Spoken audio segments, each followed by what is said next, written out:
Good morning everyone, আসসালামু আলাইকুম। সবাই কীরকম আছেন? আশা করি আল্লাহর রহমতে সবাই ভালো আছেন।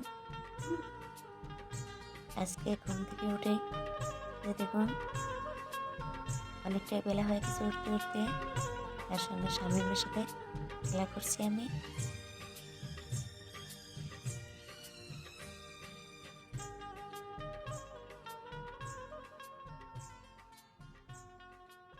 আশা করি যারা যেখান থেকে আজকে ভিডিওটা দেখছেন না কেন, আশা করি আল্লাহর রহমতে সবাই ভালো আছেন। আমি অনেক থালা বাসন মঞ্জে নিয়ে তারপরে যে স্কুলের টিফিন বানাচ্ছি। পাস্তা ভাত বানিয়ে নিয়েছি।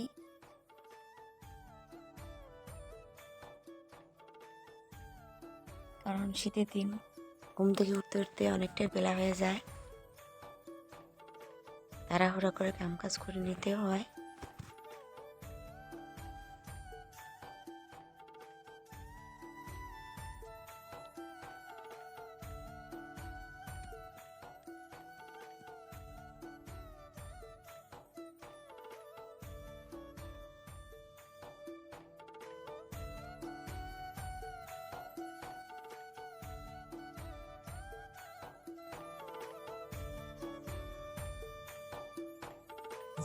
টিফিন বানানো শেষ, বাচ্চারা স্কুল গেছে। এখন আমি ঘরটা গুছিয়ে নিই।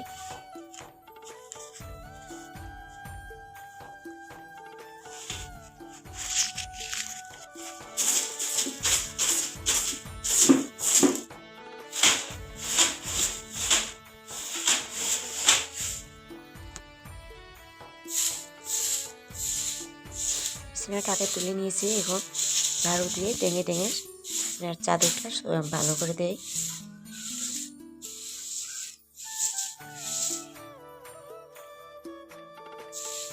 ঘরের কাজ কমপ্লিট হয়ে গেছে।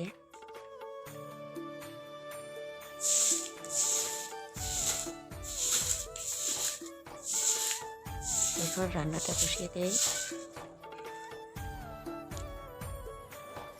আমি সবজি বানাই নাই, বাচ্চাদেরকে ভাত আলু সিদ্ধ করে ডিম সিদ্ধ করে খেয়ে দিয়ে বিটেছি। তারপরে যে আমি দুপুরে রান্নাটা করছি।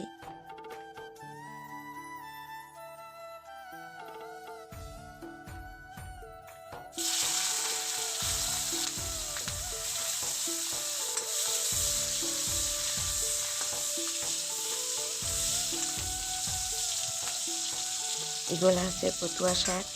জানি না কোন গ্রামের কি ভাষা, আমার এই জায়গায় পটুয়া শাক বলে। তাই নিচ্ছি, অনেক টেস্টি লাগে, অনেক সুন্দর। আমি পেঁয়াজের পরিমাণটা অল্প বেশি দিয়েছি এবং শাক ভাজির মধ্যে আমার পেঁয়াজের বেশি দিলে আমার কাছে ভালো লাগে। তারপর অল্পটুকু রেখে দিয়েছি।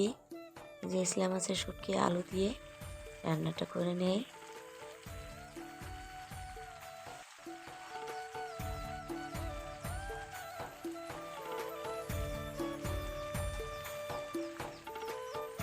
কি করি, মনে দুঃখের কথা।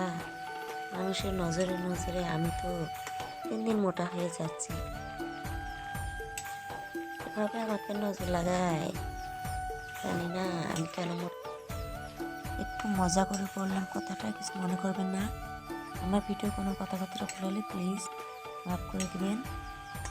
আর যারা নতুন দেখে আছেন প্লিজ আমার চ্যানেলটা যদি সাবস্ক্রাইব করেন না, প্লিজ চ্যানেলটা সাবস্ক্রাইব করে দিয়ে আমার পাশে থাকতে পারেন।